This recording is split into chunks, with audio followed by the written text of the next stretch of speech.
kom ndaj të besoni apo jo, nuk ka vend imagjinata, e mbyllur qesa dhe ngrepa. Ai është djali i një gazetari.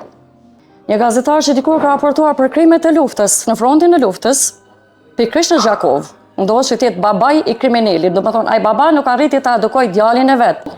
2 herë ka ndodhë, 2 herë, edhe mi kam papënsu, do më thonë, kom ndaj të besoni apo jo, nuk ka vend imagjinata, e mbyllur qesa dhe ngrepa. Nuk o mujt as me ikë, nuk ma lën as me dalë nga shtëpia. Ndosha kom mbet edhe pa ushqim, jo që unë i kisha ding, çantën me para, po mbyllte, mbajtë mbyll.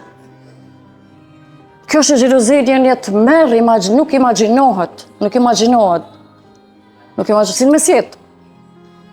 Derisa unë e mësisht kom arrit me lajmëllat e policin. Kom dalë datë, kom lip shpëtim tjetër ka, dikur ma morë ma thej edhe celularin, mos kem kontaktu me botën apo me familjen time, filloj me xhelozu dhe të afërmit të mi. Kjo është po që quhet, më vjen këtë shprehje kështu publikisht, smundje. Smundje. Gjëra imagjinare që unë e them që femrat jemi në hall.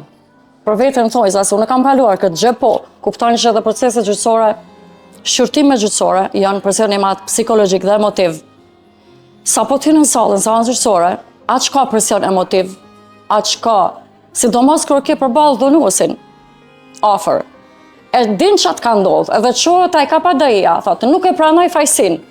E ti e din çka ke kalu. Qoftë edhe avokatit pandej që mundohet me lajthitje, mi ik asaj.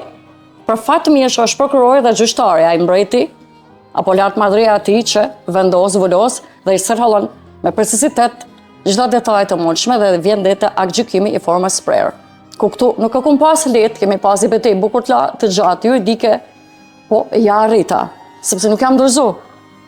Ka raste kur mundohen me dorëzu indirekt. Unë s'jam dorëzu. Që mos shko, ka pasur më ka dhe kërcënime, mos shkon gjykatës ti çes ata, këto me ta bë kështu. Që ti urdhon, që ti kanë që ti muish.